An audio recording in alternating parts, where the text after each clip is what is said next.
శ్రీమాత్రే నమ. జయ గురు దత్తాత్రేయ నమ. ఈ వీడియోలో మనం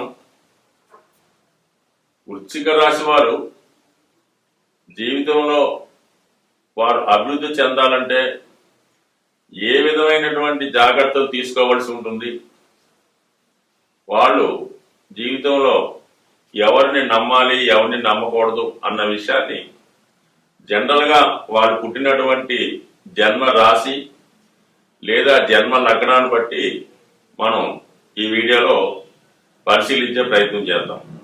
అంటే మీరు పుట్టినప్పుడు గ్రహాలు ఏమీ లేకుండా రాశి చక్రం ఉంటే ఫలితాలు ఏ విధంగా ఉంటాయో అన్న విషయాన్ని మనం ఈ వీడియోలో తెలుస్తాయి. గ్రహాలు ఆ రాశుల్లో మరి 9 గ్రహాలు రాశుల్లో ఉన్నప్పుడు ఆ ఫలితాలు కామన్గా కొన్ని అటు ఇటు మారడం జరుగుతుంటుంది. సో ఆ కారణం వల్ల వీళ్ళకి ఏ విధంగా లైఫ్ ఉండబోతుంది అన్న విషయాన్ని పరిశీలిస్తే వృశ్చిక రాశి అంటే సహజ రాశి చక్రంలో ఇది 8వ రాశి అవటం వల్ల ఇది రహస్యమైనది, అతి నిగూఢమైనది.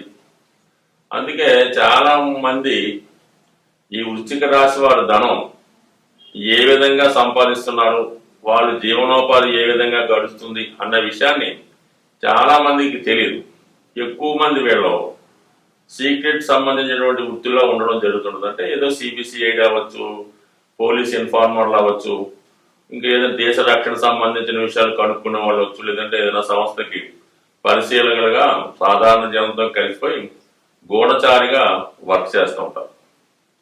ఇది కుజుడు ఈ రాశికి అధిపతి అవడం వల్ల ఎక్కువగా వీళ్ళు అంటే కుజుడు సహజ రాశి చక్రంలో మరి కుజుడు సైన్యాధ్యక్షుడు అవడం వల్ల ఎక్కువగా ఈ రాశిలో వాళ్ళు యూనిఫారం వేసుకున్నటువంటి ఉద్యోగాలు అంటే మామూలుగా police department, excise department, navy, so ఏదైనా మరి హోమ్ గార్డ్ దగ్గర నుంచి సెక్యూరిటీ గార్డ్ దగ్గర నుంచి అత్యున్నత స్థాయి ఐజీ వరకు కూడా ఈ రాశిలో ఉండే అవకాశం ఉంది.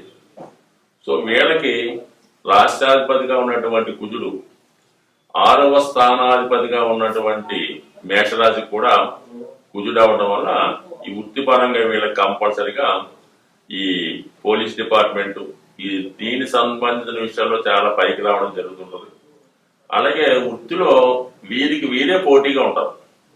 ఇక్కడ 1వ స్థానానికి 6వ స్థానం అన్నది శత్రుస్థానం లేదంటే కాంపిటేటివ్ స్థానం, జయస్థానం. కాబట్టి వీళ్ళ జీవితంలో ఎంత కష్టపడి కొద్దీ జీవితంలో అంత పైకి రావడం జరుగుతుంటుంది. అంటే వీళ్ళ పోటీ, వీళ్ళకు స్థాయి అధిగమించి మళ్ళీ ఆ స్థాయి నుంచి మళ్ళీ పై స్థాయికి వెళ్ళే ప్రయత్నంలో అధిగమిస్తూ ఉంటారు. సో ఈ విధంగా ఈ రాశి వాళ్ళు వాళ్ళే పోటీగా ఉంటూ జీవితంలో విజయం సాధిస్తూ ఉంటారు.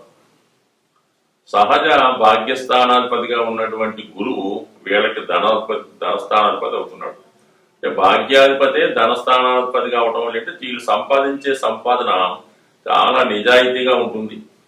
కొంతవరకు తండ్రి గారి ద్వారా వారసత్వంగా కొద్దిపాటి ధనం కానీ సంపద కానీ ఆస్తి కానీ రావచ్చు, లేదంటే వారి యొక్క వృత్తి సంబంధించిన వారసత్వంగా వాళ్ళకు ఉన్నటువంటి నాలెడ్జ్, తెలివితేటలో, వృత్తిలో నైపుణ్యం వారసత్వంగా కుటుంబ పరంగా వచ్చే అవకాశం ఉంది. సో ఏదైనా వీళ్ళ కుటుంబం ఎక్కువగా దైవానికి సంబంధించినటువంటి దైవభక్తి కలిగి ఉంటారు, సాంప్రదాయంగా ఉంటారు. అంటే వీళ్ళ కుటుంబమే వీళ్ళకి గౌరవప్రదంగా గొప్పదనంగా ఉంటుంది.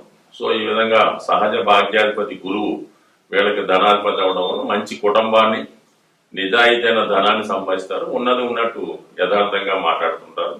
అలాగే పంచమాధిపతి కూడా గురువు అవుతుంటాడు. పంచమ స్థానం ఏమవుతుంటుందంటే సహజ వ్యయాధిపతి అంటే సహజ వ్యయస్థానం మీనరాశి వీళ్ళకి పంచమ స్థానం అవడం వల్ల వీళ్ళు టాలెంట్ బట్టి వీళ్ళ ధన సంపాదన ఉంటుంది. ముఖ్యంగా వీళ్ళ యొక్క సంతానం వీళ్ళకి దూరంగా పెరిగే అవకాశం ఉంది. సో అంటే సహజ 12వ స్థానం పంచమ స్థానం అవడం వల్ల సాధారణంగా వీళ్ళ యొక్క సంతానం వీళ్ళ తల్లిదండ్రుల దగ్గర అంటే వీళ్ళు దూరంగా ఉంటే సంతానం దూరంగా పెరగడం, హాస్టల్లో ఉండి చదువుకోవడం జరుగుతూ ఉంటుంది. అంటే ఇది మామూలుగా ఫిజికల్ గానే దూరంగా ఉండడం జరుగుతూ ఉంటుంది. బట్ ఎనీహో పిల్లలు వీటికన్నా గొప్పవారు అవడం జరుగుతుంటుంది. కారణం ఏంటంటే ఇది వృశ్చిక రాశి కుజుడు అధిపతి, పంచమ భావానికి గురువు మరి ఆ రాశి అధిపతి అవడం, అలాగే శుక్రుడు అక్కడ ఉచ్చ పొందడం అందువల్ల వీళ్ళకి స్త్రీ సంతానం కలిగిన మగపిల్లలు కలిగిన వాళ్ళు ఉన్నత స్థాయికి రావడం జరుగుతుంటుంది. సో ఈ విధంగా ధనం, కుటుంబం, శిష్యులు, సంతానం, వీళ్ళ యొక్క టాలెంట్ ఇవన్నీ కూడా అనుకూలంగా ఎక్కువ నిజాయితీగా ఉంటారు. తృతీయ చతుర్థాధిపతిగా ఉన్నటువంటి శని 4వ భావాది అవ్వడం వల్ల బిగినింగ్ ఆఫ్ ది లైఫ్లో కొద్దిగా స్ట్రగుల్స్ ఎదుర్కోవడం జరుగుతుంటుంది. అంటే ఆ సమయంలో పేరెంట్స్ స్ట్రగుల్ పడటం వల్ల కానీ, అలాగే సహజంగా వీళ్ళకి ఏదైనా దూరంగా వేరే వాళ్ళ ఇంట్లో ఉండడం కానీ, ఈ కారణాల వల్ల బాల్యం, ఎడ్యుకేషన్ అంతా కూడా కష్టతరంగా నడుస్తుంటుంది. అయినప్పుడు కూడా వీళ్ళు కృషితో, క్రమశిక్షణతో విద్యా సంబంధించిన విషయాలు పూర్తి చేసుకోవడం, వాళ్ళే వృత్తిలో ప్రవేశించి ఒక గోల్ పెట్టుకొని దాన్ని పూర్తి చేసే ప్రయత్నం చేస్తారు. ఏదైనా బిగినింగ్ ఆఫ్ ది లైఫ్ మాత్రం స్ట్రగుల్సమ్గా ఉంటుంది. అంటే ఎడ్యుకేషన్ టైం ఇంచుమించుగా వీళ్ళకి 21, 26 సంవత్సరం వచ్చేదాకా కూడా జీవితంలో సెటిల్ అవ్వలేకపోతుంటారు. సాధారణంగా ఈ వృశ్చిక రాశిలో జన్మించిన వారికి విశాఖ 4వ పాదం, అనురాధ 4 పాదాలు, జ్యేష్ఠ నడుస్తుంటాయి. కాబట్టి సాధారణంగా విశాఖ 1వ పాదంలో జన్మిస్తే పుట్టినప్పుడు గురుదశ 3 సంవత్సరాలు 4 సంవత్సరాల నుండి ఇంచుమించుగా శని మహాదశ అంతా కూడా మరి వీళ్ళకి ఇబ్బంది. అంటే ఇంచుమించుగా 19 సంవత్సరాలు ఉండే శని మహాదశ అంతా education, intermediate study, degree study ఉంటుంది. కాబట్టి ఎక్కువగా వీళ్ళు మిడిల్ ఆఫ్ ది ఎడ్యుకేషన్ కానీ beginning of the education struggle అవడం వల్ల ఎక్కువగా చిన్న స్థాయి ఉద్యోగంలో ప్రవేశించి అంచెలించలుగా వెళ్ళడం జరుగుతుంటుంది. సో ఇది వీళ్ళ యొక్క ప్రారంభ జీవితంలో ఇబ్బందులు పడిన కారణం. ఇక సప్తమ వ్యయాధిపతిగా ఉన్నటువంటి వాడు శుక్రుడు. సప్తమ స్థానం శుక్రుడు స్థానం అవడం వల్ల వ్యయాధిపతి కూడా శుక్రుడు అవడం వల్ల మన 12వ స్థానంలోనే శని ఉచ్చ పొందడం, శుక్రుడు మూఢ త్రికోణ రాశి అవడం వల్ల బిఫోర్ మ్యారేజ్ కన్నా ఆఫ్టర్ మ్యారేజ్ వీళ్ళ యొక్క లైఫ్ చాలా అనుకూలంగా ఉంటుంది. అన్ని రకాల సౌకర్యాలు వివాహం తర్వాత మాత్రమే వీళ్ళకి లభిస్తూ ఉంటాయి. సో చాలా వరకు వివాహం తర్వాత కుటుంబానికి దూరం అవుతుంటారు. అంటే తల్లిదండ్రులకి, అన్నదమ్ములకి, అక్కచెల్లెలకి దూరమై బిఫోర్ మ్యారేజ్ వాళ్ళతో ఆప్యాయంగా ఉంటారు, ప్రతి విషయాన్ని చర్చిస్తుంటారు. ఆఫ్టర్ మ్యారేజ్ భార్య వీళ్ళు సొంత సంతానానికి వీళ్ళు ఇస్తారు తప్ప సాధారణంగా అంటే పూర్తిగా చూడడానికి కాదు కానీ ఆ విధంగా మారే అవకాశం ఉంది. అంటే before marriage parents, after marriage wife పిల్లలకి ఎక్కువ ప్రిఫరెన్స్ ఇవ్వడం వల్ల వీళ్ళ ఈ విధమైనటువంటి నింద వచ్చు. అంటే వీళ్ళు వ్యక్తిగతంగా వీళ్ళ ఈ విధంగా ఆఫ్టర్ మ్యారేజ్ మారే అవకాశం ఉంది. సో ఏదైనా పార్ట్నర్షిప్ వ్యవహారం కానీ ఎవరితో అన్నా కలిసి చేసే వ్యవహారాలు కానీ 100% నష్టపోతుంటారు. అంటే పార్ట్నర్షిప్ అంటే సప్తమ భావం చెప్తుంది. ఎదుట వారితో రిలేషన్స్ కానీ, సంబంధాలు కానీ, వివాహం కానీ, సో ఏ విధమైనటువంటి రిలేషన్ అయినా సరే సప్తమ స్థానం చెప్తుంటాం. బిజినెస్ పార్ట్నర్స్ కూడా సప్తమం చెప్తుంటారు. అటువంటి సప్తమాధిపతిగా ఉన్నటువంటి శుక్రుడు 12వ స్థానం అవడం వల్ల పార్ట్నర్షిప్ వ్యాపారాలు నష్టపోయే అవకాశం. సో ఈ విధంగా ఎవరితో కలిసి చేయకుండా స్వతంత్రంగానే చేసుకోవడం. సహజ 6వ భావం అంటే సహజ 6వ భావం కన్య రాశి.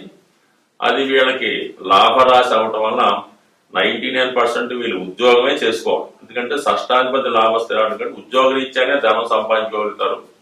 అలాగే మరి 6వ స్థానం కూడా కుజుడి యొక్క స్థానం మేషరాశి అవటం వల్ల ఇది నేచురల్ గా 6వ స్థానం వృశ్చిక రాశి వారికి కుజుడు అవడం వల్ల అది అక్కడ జాబ్ బేస్ సర్వీసే చెప్తుంది. ఇక్కడ భజక్రంలో 6వ రాశి కన్యా రాశి వీళ్ళకి 11వ స్థానం అవటం వల్ల ఇది కూడా వీళ్ళకి ఈ ఉద్యోగం ద్వారానే ఆదాయం చెప్తుంది. ప్లస్ ఏంటంటే దశమ భావం అనేది సూర్యుడు దీనికి అధిపతి అవుతుంటాడు.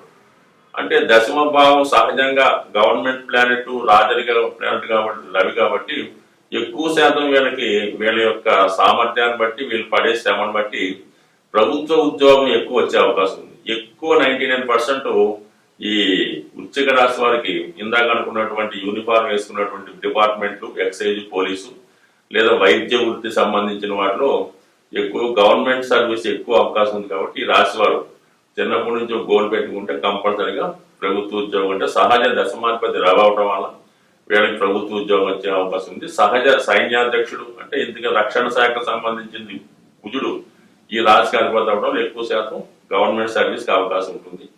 అలాగే ఉద్యోగం చేసుకోవాలి తప్ప వ్యాపారం ఇందాక అనుకున్నట్టు సప్తమాధిపతి లాస్ట్లో వ్యయాధిపత్యం రావడం వల్ల మరి వీళ్ళు ఎంత దాన్ని సంపాదించిన ఉద్యోగ రీత్యా సర్వీస్ ద్వారా సంపాదించాలి తప్ప ఇతరులతో కలిసి వ్యాపారం చేయడం వల్ల నష్టపోయే అవకాశం ఉంది. సహజంగా వ్యాపార భావం కూడా సప్తమ భావం కాబట్టి కంపల్సరిగా మరి వ్యాపారం కన్నా ఉద్యోగమే బెటర్ అయ్యే అవకాశాలు ఎక్కువగా ఉన్నాయి. కాబట్టి ఈ రాశి వారు ఎక్కువగా ప్రభుత్వ ఉద్యోగం కోసం అటు సూర్య భగవాన్ని పూజించుకుంటూ మంగళవారం రోజు హనుమంతుని పూజ చేసుకోవడం వల్ల కంపల్సరిగా వీరు ఇంచుమించుగా ఈ శని మహాదశ అయిన వెంటనే ఈ బుధ మహాదశలో వీళ్ళకి అంటే అది బుధ 17 సంవత్సరాలు ఉంటుంది. వాళ్ళు పుట్టిన దాన్ని బట్టి లగ్నం బట్టి ఇతర భావాలు బట్టి చాలా మంది 21 years తర్వాత కూడా ప్రభుత్వ ఉద్యోగం వచ్చే సూచనలు అంటే ఇలా నేవీ కానీ ఇలా సిబిసిఐడి కానీ అలాగే ఏంటంటే ఎయిర్ ఫోర్స్ కానీ అలా 21 దాటికి వచ్చే అవకాశం ఉంది. కాబట్టి ఆ ప్రయత్నాలు చేసుకోవడం మంచిది. నిరంతరం సూర్య భగవాన్ని హనుమాన్ని పూజించుకోవడం వల్ల వాళ్ళు అనుకున్న గోల్ 100% తొందరగా చేరే అవకాశం ఉంటుంది. స్వస్తి.